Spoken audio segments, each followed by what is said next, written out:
Question, Ferd the Bull. How could I fix where my arm slot is to where I am throwing over instead of sidearm? So I'm assuming it's throwing over the top instead of sidearm. So here's the thing with like fixing arm slots, right? It's like super tricky because for me, it's always about like identifying like the natural, most athletic, most repeatable, most consistent arm slot for the given individual. Like the body's gonna tell you a lot.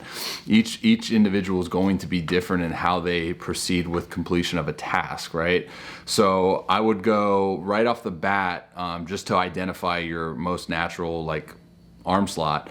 I would do a time-sensitive task completion thing. So whether it be like a ground ball where you have X amount of seconds to like complete the task, so you can get your mind just completely out of the equation and focus only on your body's ability to move and sync up through a short window of time to complete the task, and see where that is, see where that arm slot is. Same thing you could do for like an outfield relay, you know, getting the ball and going as much as you can, power output in a short amount of time.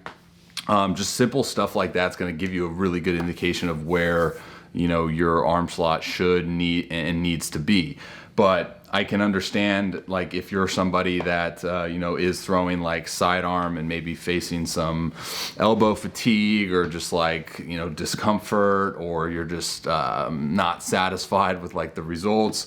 For me, the throwing over the top thing is going to be best felt during like a pull down type throw variation, right? Where you're super like overemphasizing the pulling down of the seam at release, right? And for me, obviously being a guy that is over the top, it's a little bit easier, but I'm a big feel guy off like my fingers. So that's why I love doing like pull downs, because I'm feeling the pulling sensation on that seam, or however you grip, you know, the ball. And what I'm trying to actually make it, the ball do, is like rise. So that's going to give me that really good sensation for pulling and snapping those fingers down with a ton of extension as well, right?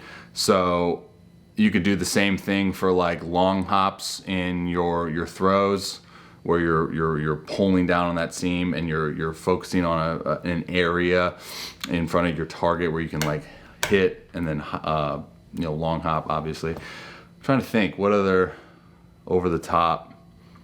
I mean, those are my favorite. So hopefully that made sense, man. Appreciate the question. Till next time, see you.